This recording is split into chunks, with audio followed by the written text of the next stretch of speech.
아침 뉴스 브리핑 2부를 시작합니다. 오늘 아침 뉴스 브리핑 제2부의 제목은 변호사 등록이 거부된 권순일 쌤통이다. 이것이 제목입니다. 지금 시각은 2022년 10월 28일 금요일 오전 8시 24분을 지나고 있습니다. 시원한 기사입니다. 자, 기사를 읽어드립니다. 모든 신문이 다 났습니다만, 잠깐만요.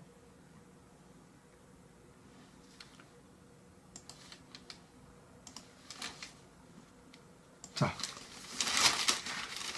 오늘 조간신문에서 다 권순일 씨의 변호사 등록이 거절된 것을 배워서 특필하고 있습니다. 동아일보 기사를 읽어드립니다. 대한변호사협회가 대장동 개발사업 특혜 의혹에 연루된 권순일 전 대법관에게 변호사 등록 신청을 자진 처리할 것을 요구했습니다. 대한변협은 권 전 대법관에게 스스로가 부끄럽지 않도록 변호사 등록 신청을 자진 처리할 것을 엄중하게 요구한다는 내용의 공문을 26일 보냈습니다. 대한변협은 지난달 26일 권 전 대법관이 변호사 등록 신청 및 기업 신고를 접수하고 적격 여부를 심사해 왔습니다. 대한변협은 공문에서 권 전 대법관이 대법관 재직 시절 대장동 민간사업자인 화천대유 자산관리 대주주 김만배 씨를 8차례 만나고 퇴직 이후 화천대유 고문을 지낸 사실을 지적했습니다. 이어서 근신하고 자중하는 것이 마땅함에도 의혹이 가시지도 않은 시점에 변호사 등록을 신청해 후배 법조인들이 눈살을 찌푸리게 하고 있다. 법원이 명예와 대법관의 무게를 되새기며 깊이 자숙하는 시간을 보내길 촉구한다고 말했다는 겁니다. 권 전 대법관은 더불어민주당 이재명 대표의 공직선거법 위반 상고심을 맡아 2020년 7월 무죄 판결에 관여했습니다. 권 전 대법관은 판결 전후인 2019년 7월 16일부터 2020년 8월 21일까지 김 씨를 대법원 직무실에서 8번이나 만났습니다. 퇴임 후 2020년 11월 화천대유 고문직에 취임했고 10개월 동안 월 1,500만 원씩의 고문료를 받았습니다. 현재 검찰과 경찰은 권 전 대법관을 변호사법 위반 등 혐의로 수사하고 있습니다. 아주 쌤통입니다. 쌤통. 우리나라의 이 법원, 대법관 이런 사람들은 그 돈을 밝혀요. 아주 파렴치하게 돈을 밝힙니다. 이분은 앞으로 변호사 생활을 할 수 없도록 만들어줬으면 좋겠습니다. 그리고 또 하나, 권순일 씨뿐만 아니라 기존의 변호사 자격증을 갖고 있는 사람 중에 그 변호사 자격증을 좀 뺏었으면, 회수했으면 하고 싶은 사람도 있어요. 제가 누구라고 말씀드리지 않습니다만, 하라는 재판은 안 하고 잘난 체하고 역사책을 쓰는 바람에 국제법을 어기고 징용공 판결을 내린 분이 있습니다. 김모 씨라고. 그분 지금 변호사 생활하고 있어요. 그분은 그거 만두고 위선이란 위선은 다 떨었어요. 대법관 그만두고 자기 아내가 하는 편의점에 가서 날르고 나중에 그 사람 어떻게 됐다? 로펌 갔어요. 그리고 그 사람이 대법원에서 내린 판결 재심, 대법원 판결 잘못됐다고 재심하는 재심은 그 수수료가 높습니다. 재심은 판결을 받아낸 수임 건수가 상당히 많다는 거예요. 나는 그 사람도 변호사 자격증을 회수했으면 좋겠습니다. 국제법을 어기고 하라는 재판을 안 하고 역사책 썼으면 변호사 자격이 없는 거죠. 그래서 나라를 이렇게 어렵게 만들고 있지 않습니까? 한일 관계가 이렇게 꼬이도록. 변호사들도 제발 인간이 됐으면 좋겠습니다. 법조인이 되기 전에 인간이 됐으면 좋겠다라고 하는 말씀을 드립니다. 다음 뉴스입니다.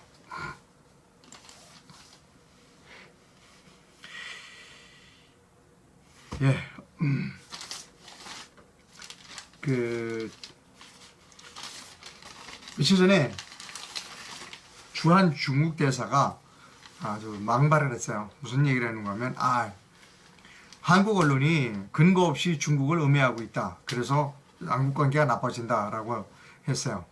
근데 기자들이 가만히 있지 않았습니다. 한국 기자들이. 야, 중국에는 언론이 없잖아. 언론이 없는 나라의 대사가 무슨 한국 언론에 대해서 뭐 감나라 배나라 하고 있어. 중국에는 언론이 없어. 잘난 체 하지 마. 예, 조선일보의 기사를 여러분께 보여드립니다.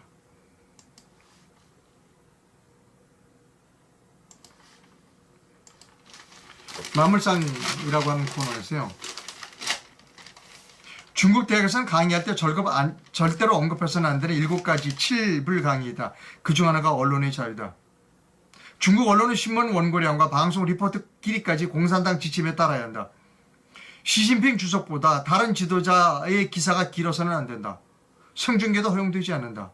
사회 불안을 조성하거나 서양의 가치관을 고취하는 정부 정책을 누설하는 보도는 금지다. 시진핑 사상시험에 합격한 자만 기사증을 준다. 시 주석은 2010년 3대 관영 매체를 찾아가 당의 지침을 따르라며 충성 맹세를 받았다. 이에 한 소셜미디어 스타 기업인이 언론은 당이 아닌 국민이 것이라고 말했다. 그 소셜미디어는 바로 폐쇄됐고 표결, 선거, 피선거권도 박탈됐다. 가짜뉴스 단속과 여론 종합하며 수시로 군사작전하듯 매체들을 단속한다. 지침을 어기면 처벌된다. 우한 코로나를 처음 취재했던 기자는 징역 4년형을 받았다. 주한 중국 대사가 관음클럽 토론회에서 한국 일부 언론이 중국에 대해 지나치게 부정적인 보도를 한 점이 양국 국민이 감정과 불화를 초래한 주요 원인이라고 말했다. 미안하지만 양국 간 국민 감정이 좋지 않아진 건 중국 탓이다. 북핵을 막기 위한 사드를 놓고 한국을 공격하며 혐한을 조장했다. 이에 대한 반작용이 한국민에 대한 대중정서다. 한국민의 대중정서다. 언론이 존재하지 않는 나라의 관리가 남의 나라에 와서 뭐 언론이 어떻다라고 말하는 것 웃기지 마. 언론이 없는 나라에서 무슨 남의 나라 와가지고 뭐 언론이 어떻다 웃기지 마. 중국은 언론이 없는 나라입니다. 또 다른 기사를 여러분께 보여드립니다.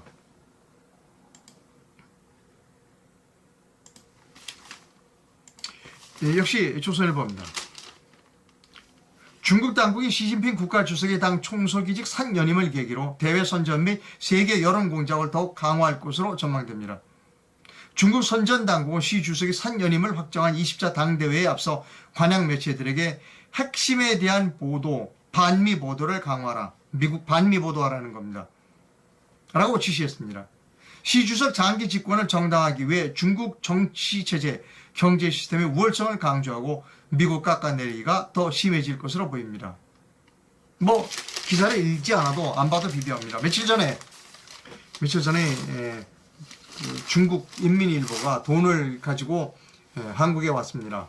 그래서 매일경제신문에다가 중국에 관한 유리한 보도를 해달라고 인민일보 기사를 그대로 줬습니다. 그것을 매일경제신문이 우리나라에서 기사가 작성한 것처럼 위에다 조그맣게 무슨 광고 비슷한 뭐 광고 애드 이렇게 조그맣게 표시하고 그걸 한국 기자가 쓴 것처럼 보도를 했습니다.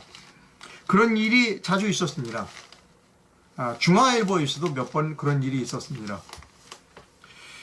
여러분 우리가 누구는 뭐 중국 가서 뭐 중국은 큰 나라고 뭐 태산 같고 우리는 조그만 나라고 한 정신 나간 한국의 지도자가 있었습니다. 절대로 중국은 큰 나라가 아닙니다. 나라의 크기를 땅덩어리의 크기에 비교해서는 그 땅덩어리 크기가 기준이 돼서는 안 됩니다. 그 나라가 얼마나 크냐는 그 나라 국민들이 얼마나 자유를 누리면서 사는가 이것이 그 나라의 크기를 결정한다는 겁니다. 최근에 시진핑이 장기 독재 집권에 성공했습니다. 그것이 한국에게는 매우 장기적으로 보면 유리하다라고 하는 방송을 여러 차례 해드렸습니다. 오늘 저와 똑같은 견해를 말씀하시는 분이 계십니다. 조윤재 서강대학교 명예학 교수며 한국은행 금융통화위원이신 조윤재 씨가 중화일보에 칼럼을 실었습니다. 소개합니다.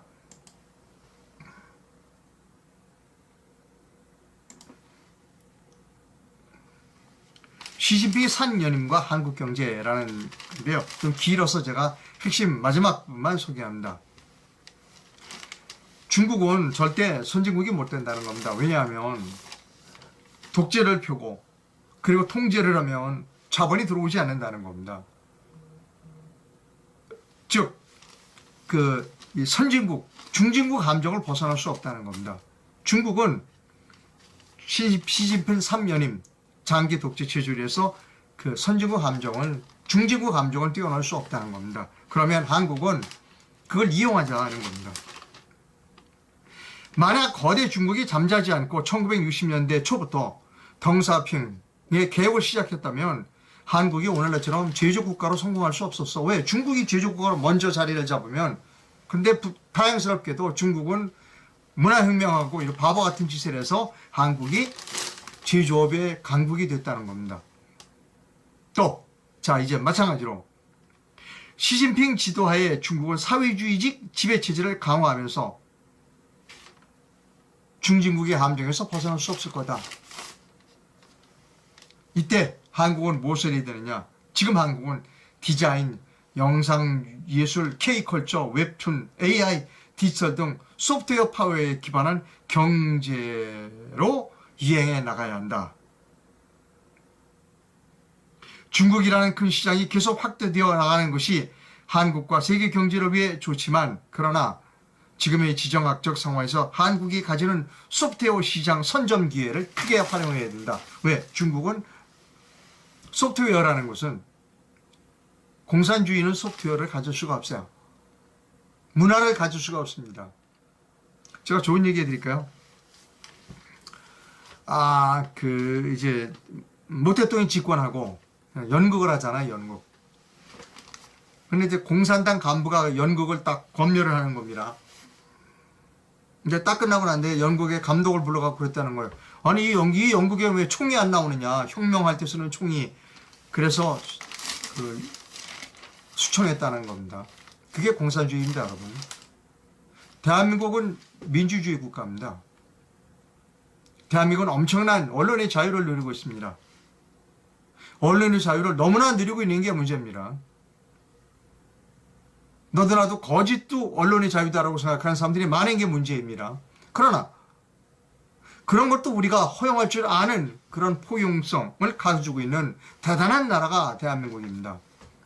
우리는 중국보다 훨씬 큽니다. 중국은 우리를 따라올 수 없습니다. 중국은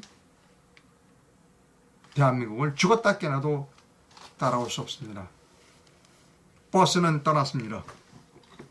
선진국으로 가는 마지막 버스의 문을 닫고 선진국으로 가는 마지막 버스에 탑승한 나라가 대한민국이고, 그리고 문을 닫았습니다. 그리고 버스는 떠났습니다.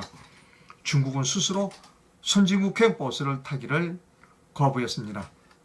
이것이 제가 중국에 대해서 말씀드리는 제 견해입니다. 자, 여러분, 이 사람 얼굴을 보여드립니다.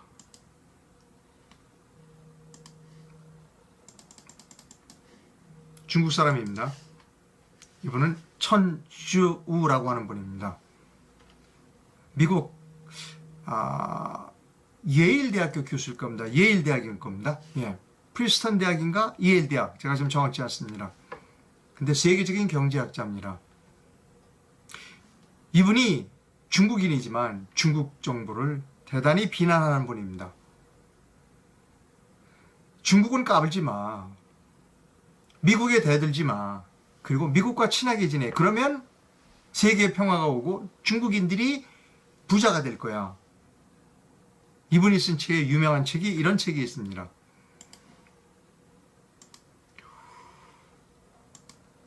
중국식 모델은 없다. 베이징 모델은 없다. 워싱턴 컨센서스만 있을 뿐이다. 라고 말하는 사람이 천주우입니다. 중국 사람으로서 이렇게 과감하게 얘기하는 사람이 있다는 겁니다. 아주 훌륭한 사람입니다. 5년 후 중국 경제는 심각한 위기에 빠진다. 이거 이 경제학자로서 이미 오래전부터 얘기는 한 겁니다. 왜? 지금 중국식 모델로 가면 중국은 망한다. 미국과 대들지 말고 미국과 협력해라 라고 하는 주장을 펴고 있습니다. 이분이 쓴 또 유명한 책이 하나 있습니다. 그 책은 뭐냐면 이겁니다.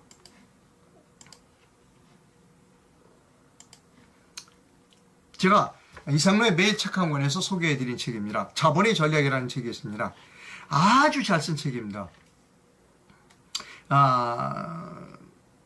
제가 사는 아파트에 바로 옆집에 아주 고등학교 학생이 한 명 있었어요. 근데 덩치도 크고. 근데 어느 날 저 시험 붙었어요. 그러니까 서울대학교 경영학과에 수석 합격했다는 겁니다. 그래서 박수했습니다. 그리고 제가 이 책을 줬습니다. 이 책에는 이제 밑줄도 쳐 있고 형광펜으로 되어 있습니다. 이 책을 반드시 읽어봐라.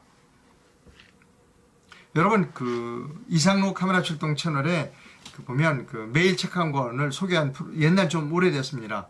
자본의 전략이라는 것을 반드시 시청을 부탁드립니다. 그리고 여러분의 자녀분에게도 이 자본의 전략이라는 책을 사서 읽거나 아니면 시간이 없으시면 제가 방송해드린 자본의 전략이라는 이 책을 꼭 시청하도록 여러분의 자녀에게 권유해 주시기를 부탁드립니다. 자,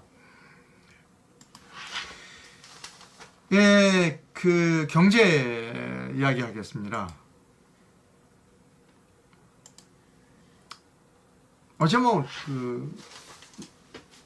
무슨 생방송 회의가 있었던 것 같아요.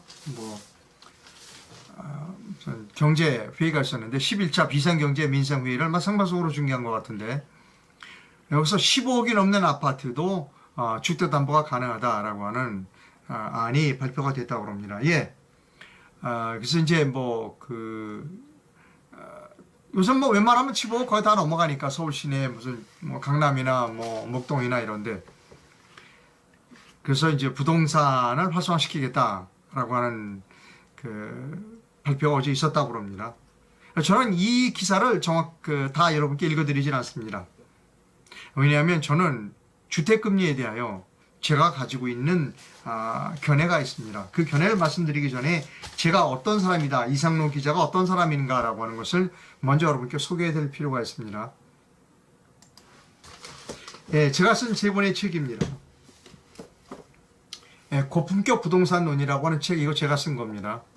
그리고 격변기 부동산 신투자 전략이라고 하는 거, 이거 제가 쓴 책입니다.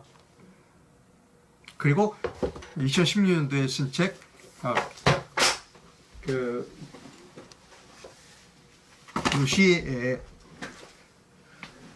대한민국을 위한 겸손한 지안, 이거 제가 쓴 책입니다.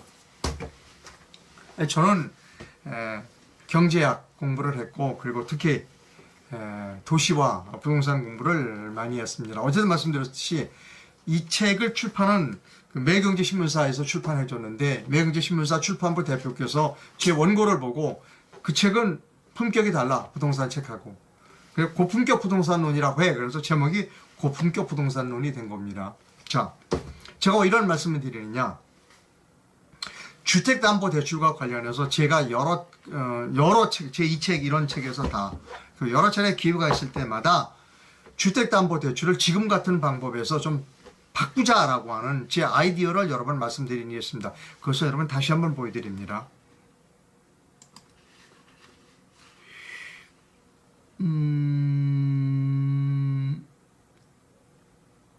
예. 여기 있습니다. 자. 여러분, 이건 제 아이디어이고요. 여러분도 한번 제 아이디어를 한번 곰곰이 검증해 주시기를 부탁드립니다. 이겁니다.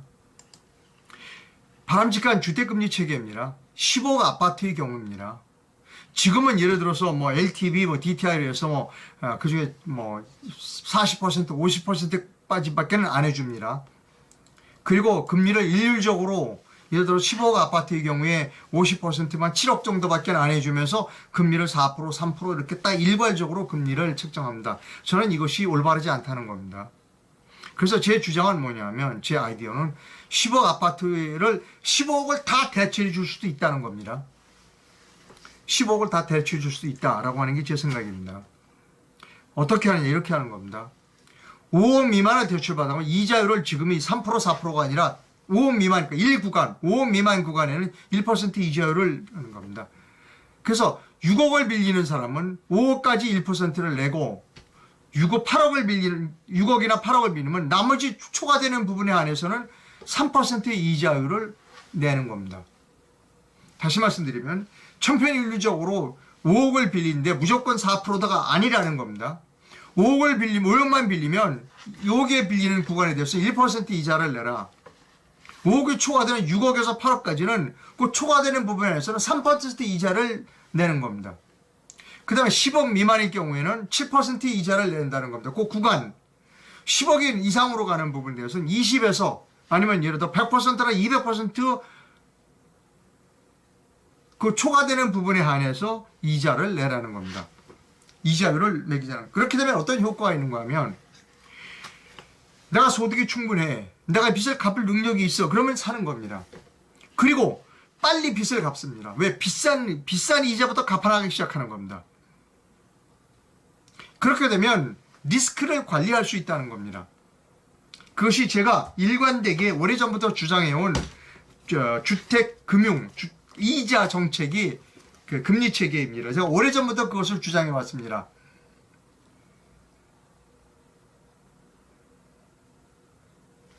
그러니까 일반적으로 뭐 15억 아파트니까 7억 밖에나 6억이나 7억만 대출해주고 금리는 5% 4% 이거는 좀 고려해볼 사항이 많다라고 하는 겁니다. 대출을 적게 받아가면 이자율이 낮아져야죠. 그리고 어느 부분에 일정 부분을 초과하는 부분에 대해서는 이자율이 기하급수적으로 높아져야 한다 하는 것이 제 생각입니다. 예, 상업 광고하겠습니다.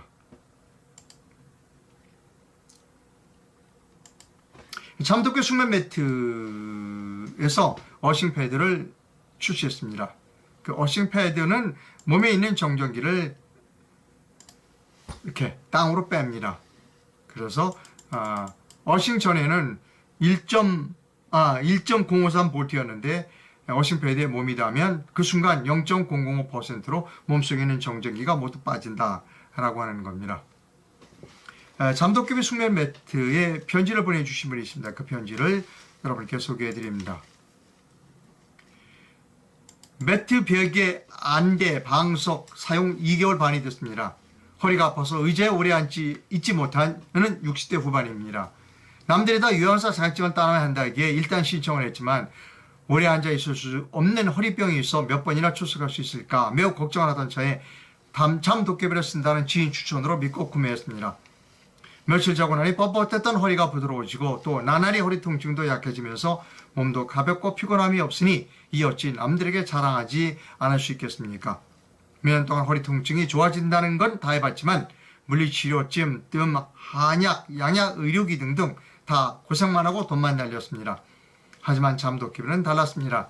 먹는 것도 아니고 치료하려고 시간을 몇 돈을 내는 것도 아닌 어차피 자는 잠을 잠도깨비 매트에서 잤을 뿐인데 기대치 이상 100% 만족합니다. 아파서 고생하지 마시고 너무 이리저리 재지 마시고 구입해서 써보실 것을 적극 권해드립니다. 라고 하는 겁니다. 이 전화번호로 전화하시면 상담을 받을 수 있습니다. 여기 안대 언급이 있는데요. 저는 안대를 상당히 좋아합니다. 그래서 잘 때 안대를 하는 것뿐만 아니라 지하철에서도 낮잠을 잘 때 안대를 쓰고 그리고 안대를 이렇게 쓰시는 분도 있습니다. 낮에 사무실에서 근무할 때는 이렇게 목에다가 걸어서 뻐근한 그 목에 피로를 푼다 하시는 분도 있다라고 하는 겁니다. 이제 댓글이 들어와 있는지를 살펴보도록 하겠습니다.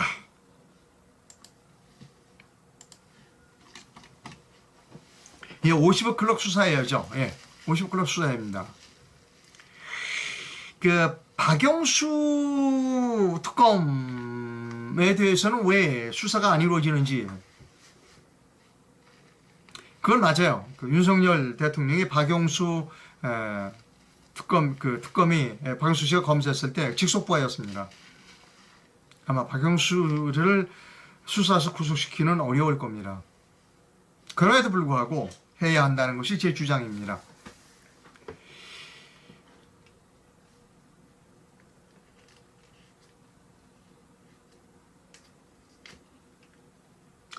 곧 중국이 지도상에서 사라질 걸로 본다.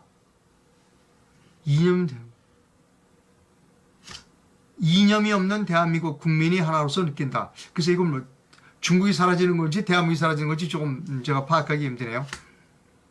예, 맞습니다. 거짓 언론이 너무나 춤추는 나라죠. 정답은 공영방송을 폐지해야 합니다.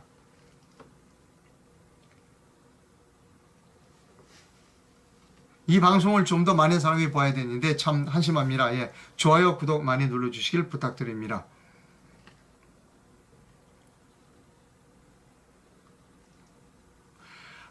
여러분 이렇게 생각하십시오. 이 부동산에 대해서는 좀 여러분 우리 시청자 중에는 일부 시청자가 그 부동산에 대해서 아주 부정적인 견해를 갖고 계신 분이 있습니다. 부동산 하나의 자산이고요. 그리고 지금 15억 뭐 이렇게 지방에 가면 지금 뭐 2, 3억짜리 아파트도 있습니다. 그것이 경제입니다. 그러면 뭐 일본이나 그다음 미국의 그 부동산은 우리보다 엄청나게 비싸죠. 그렇지 않습니다, 여러분. 10억짜리 아파트도 있고 2, 3억짜리 아파트도 있는 겁니다. 문제는 선택입니다. 그것을 인위적으로 가격에 통제를 하면 나라가 어려워지는 겁니다. 내버려 두시기를 바랍니다. 부동산을 통제하는 것이나 삼성전자를 통제하는 것이나 똑같다는 겁니다. 저는 부동산에 대한 우리나라 국민들이 인식을 좀 달리해야 된다라고 생각합니다. 월 300만 원씩 적금해도 연 3,600만 원인데 10년 적금 들어도 3억 6천이다. 부동산 정책 금융의 부패 때문에 망했다. 이분의 말씀이 일부는 맞고 일부는 틀립니다.